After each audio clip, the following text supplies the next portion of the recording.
sa mga mainstream media ang mga balita na sabi ni Bongbong Marcos, sobrang nagmahal at napakakritikal na ang problema sa bigas ng ating bansa. Nakakabahala ito mga bay, kasi Pangulo na mismo ang nagsabi nito. Sabi naman ng mga dilawan, nasaan na yung mga sinasabi ng Marcos Gold na magpapaahon sa kahirapan sa ating bansa? Pero teka muna, bago natin pag-uusapan ang problema na kinakaharap sa administrasyong ito, pag-uusapan muna natin ang tungkol dito, kung gaano ito katotoo na malapit na raw ito makukuha pero inilihim lang. Maraming mga common sense ang nagsalpukan sa debate tungkol dito pero walang pinaghuhugutan na reliable source. Bilang isang supporter na bumuboto sa BBM Sara Tandem, alam naman natin na hindi yun magagawa ni Bongbong na siya mismo ang may pasimuno sa mga economic sabotage ng ating bansa. Ngunit bilang isang supporter ni BBM, aaminin natin ang katotohanan mga bay na minsan mahihirapan din tayong ipagtanggol ang administrasyong ito dahil sa sobrang mahal na bilihin. Napakalungkot isipin na tayo mismo ang direktang naaapektahan sa krisis na kinakaharap natin ngayon. Ngunit ganun pa man, maliban sa may nagtatanong kung nasaan na ang pangakong gagawing 20 pesos ang kilo ng bigas, kasabay nito lumalabas din ang isyu tungkol sa Marcos Gold, kung nasaan na nga ba ito. Kaya ito ang pag-uusapan natin sa ngayon. Maraming mga conspiracy theory sa Pilipinas na kung saan nasilip ang iba pang usap-usapan ng mga mananaliksik matapos na ibinunyag ang impormasyon tungkol sa mga Marcos Gold. Gaano ba ito katotoo? Ayon sa ibang mga ulat, ang mga malalaking tuni-tuniladang mga gold bars na pag-aari daw ng mga maharlikan royal family na pinamumunuan ng mga miyembro ng Tagayan Taliano clan na iniintriga daw nitong nagngangalang Father Jose Antonio Diaz de la Paz, ang tanyag na Superior General ng Jesuit Society sa Vatican City. Sa kanilang panahon, naging kontrobersyal at misteryoso rin ang isang obispo sa Vatican City na tinaguriang The Black Pope, na matagal nang hinahanap ng iba pang autoridad. Noong 1960s pa lang daw nabisto na ang tinatawag na The Black Pope sa Vatican City ay si Father Jose Antonio Diaz de la Paz din pala. Samantala sa ibang kwento naman, nagsimula ring umusbong ang isa pang pangalan na si Ferdinand E. Marcos or Makoy o di kaya'y Apo Lakay, na kung saan siya ang naging top notcher sa bar exam kahit nasa bilangguan at nanalo sa kasong nalundasan case noong 1935 na kung saan siya mismo ang abogado. Dahil dito, nakuha ang kanyang atensyon ni Father Diaz na siya namang opisyal na pribadong abogado sa lahat ng mga transaksyon ni Father Diaz. Habang ang ating mga ninuno ay abala sa digmaang World War II, kasabay nito, lingid sa kaalaman ng ibang kasaysayan, mayroon palang mga malalaking sikretong transaksyon ang nagaganap sa mga tuni-tuniladang gold bars mula sa Indonesia patungo sa Sabah at tapos patungo sa Vatican City. Ayon sa ulat noong 1939, humihiram ang Vatican City sa mga Taliano clan ng 640,000 tons ng mga gold bars. At ang nagmaniobra sa transaksyon ito ay si Father Diaz. Ang aktibidad na ito ay natuklasan sa isang sikat na news magazine na tinatawag na Contact Phoenix Journal noong Agosto 9, 2006. At ang artikulo na ito ay pinamagatang Independent Confirmation of the Philippine Gold. Subalit, ang nakakagulat sa kwentong ito ay mukhang si Father Diaz at si Jose Rizal ay isang tao lang pala. Parang sumabog sa malaking palaisipan sa mga mananaliksik sa pag-aanalisa na kung ito ba talaga ang totoong nangyari. Ibig bang sabihin na ang nangyaring pagbabaril kay Rizal sa Bagong Bayan ay hindi totoo? Ayon pa, ang layunin daw nito kung bakit pinapapaniwala tayo sa kwentong ito na pinatay si Rizal sa Bagong Bayan ay upang linlangin ang mga imperialismo ng Espanya na interesado sa mga Talyano gold. Dahil marami daw ang nag-aagawan tungkol dito. Ito raw ang isa sa mga rason ni King Philip II kung bakit pinapadala niya si Magellan upang sakupin ang ating bansa.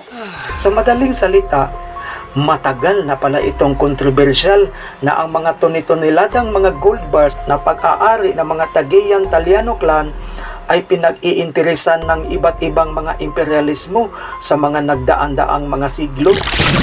Subalit sa mga taong ito, mula ika-14th century hanggang 18th century, alam na ng ating mga pinunong mga tribo kung gaano kasama ang kasaysayan ng mga emperador sa China at Europa na nagtatalo-talo sa mga digmaan sa panahon na yun na sobrang madilim ang kanilang mga kapanahunan. Ito ang naging dahilan kung bakit ipinagbawal ng mga Espanyol ang pagbabasa sa mga aklat ni Jose Rizal na pinamagatang El Filibusterismo at Noli Me Tangere, na kung saan isiniwalat sa mga librong ito ang kalupitan ng mga imperialismong Kastila. At ng panahon na yun, laging ipinagpalit ang diversional tactic sa usapang relihiyon upang hindi magamit ang mga ito laban sa mga anomaliyang kanilang natuklasan noong kapanahunan nila. Kung mauobserbahan mo, ito din pala ang malaking patalinghaga sa mga mananaliksik na medyo naguguluhan din sila dahil kung ganoon na nga, si Father Diaz ay si Jose Rizal din pala. Parang sumabog sa malaking lindol ang mga mananaliksik na medyo nakakadismaya din dahil kung totoo ito, isa sa mga katanungan ay bakit nga ipinagkait ni Rizal ang pag-aangkin sa katotohanan nito. Meron pang ibang mga conspiracy theories na si Rizal at Lapu-Lapu ay magkamag-anak din pala. Ito rin ang isa pang bomba sa palaisipan na maaaring gugulo sa iyong pag-iisip dahil kung ganun, si McCoy, ang isa sa malaking revelasyon nito, ay siya din pala mismo ang may lahi ng Royal Kingdom ng Maharlikan tribe. Sa madaling salita, si Lapu-Lapu, si Jose Rizal at McCoy ay magkamag-anak. Parang usap-usapan din ito sa isa pang conspiracy theories na sumibol noong 2015 tungkol kay Wolverine, Hesus Kristo at si Digong ay iisang tao lang daw ito. Trivia muna tayo mga bay tungkol dito. Pagkatapos bumagsak ang asteroid 65 billion years ago na ang nakalipas, namatay ang mga dinosaurs dahil sa pagsabog ng isang asteroid. Before daw nag-i-exist sina Adan at Eva, sa loob ng mga panahong ito, meron din daw palang ibang mga nilalang na mga mutant beings ang namumuhay sa mundong ito, gaya ni na Cyclops, Gambit, Wolverine, Spider-Man, Storm, Nightcrawler, si Rogue at iba pang mga miyembro sa X-Men. Malaking digmaan ang nangyayari dahil kakatapos lang ng digmaan sa langit sa pagitan ng grupo ni na Lucifer at San Miguel Arcangel. Matapos pinaalis ng Diyos ang mga anghel na pinamumunuan ni Lucifer at sila napadpad sa mundo natin. Ang nangyayari sa mga anghel na to, naging mga demonyo. Noong nagsalpukan ang mga X-Men at ang mga demonyo, malaking digmaan ang nangyayari hanggang sa naubos ang kanilang mga kalaban. Dito napag-isipan ng Diyos na ililipat ang mga X-Men sa ibang planeta. Ilang milyong taon ang lumipas mula nang ilipat ng Diyos ang mga mutants sa ibang planeta.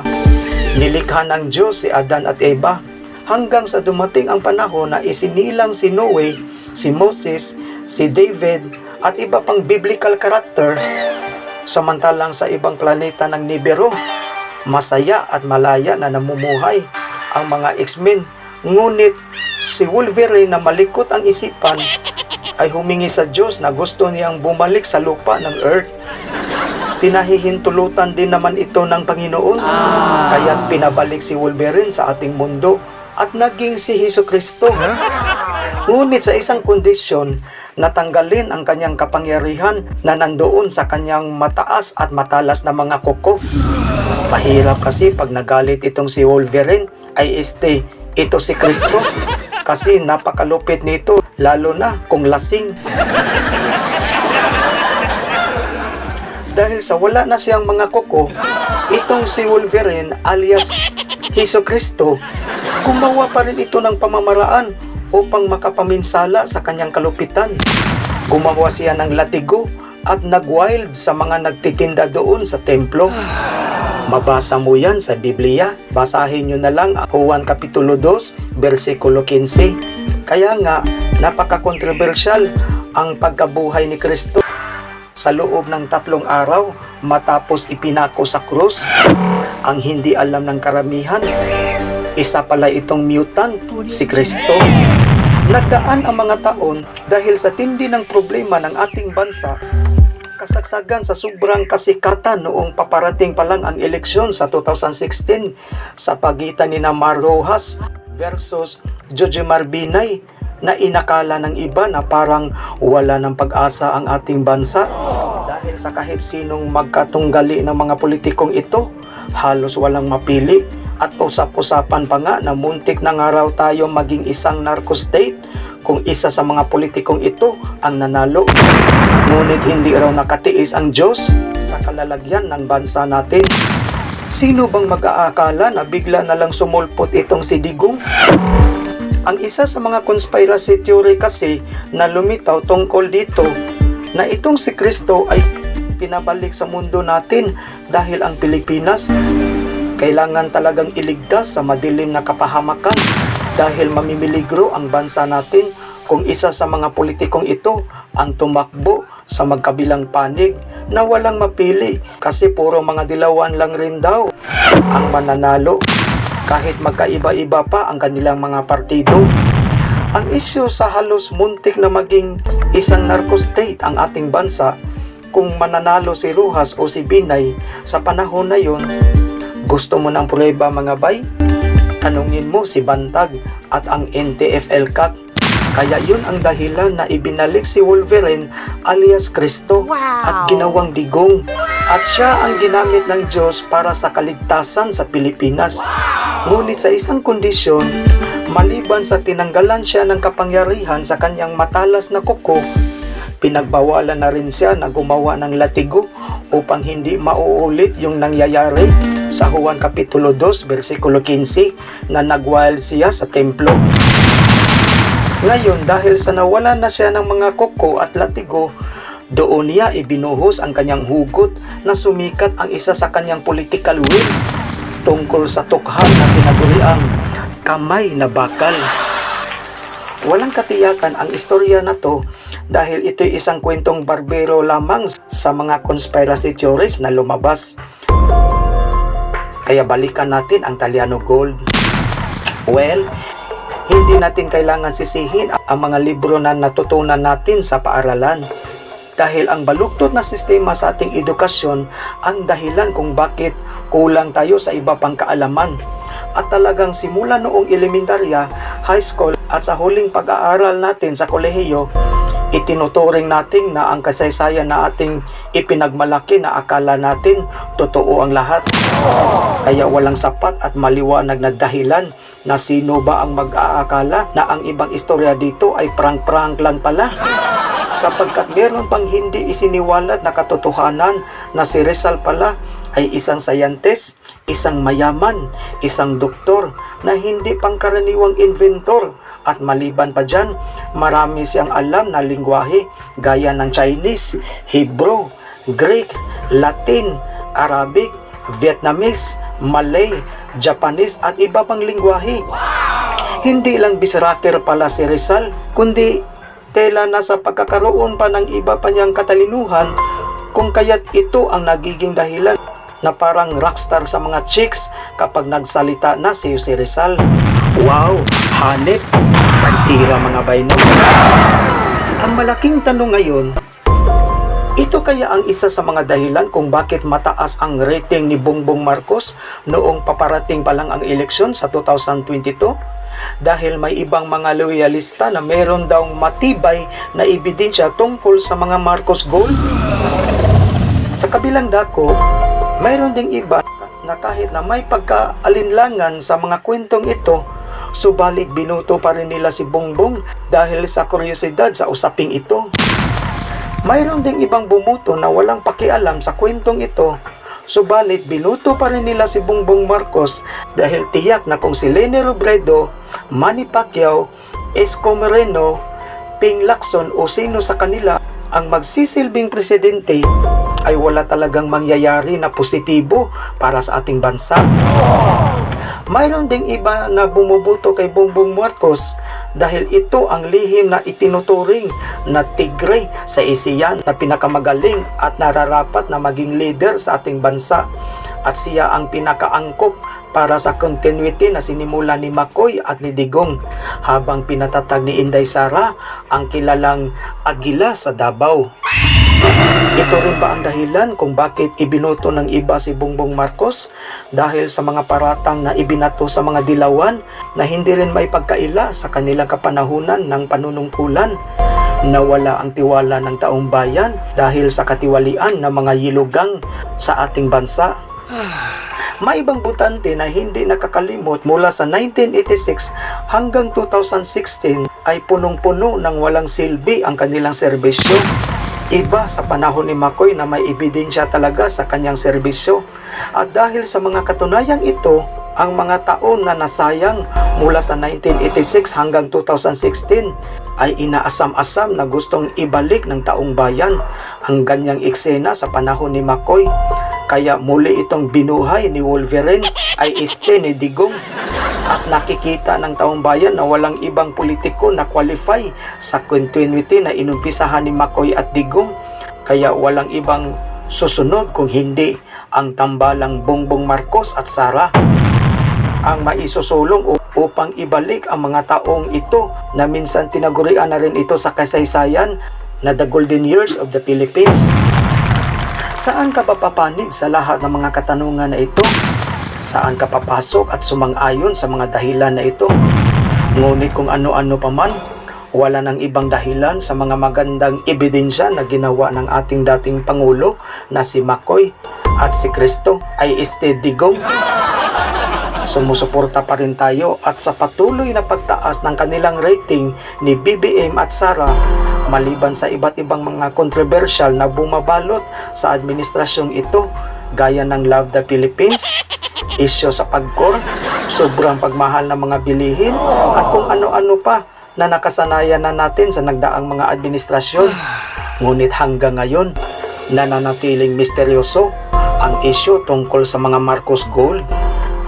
At kung sakali man na ito'y magkakatotoo, ito na ang kasagutan sa problema ng ating bansa. Rock and roll na tong tanan mga bay.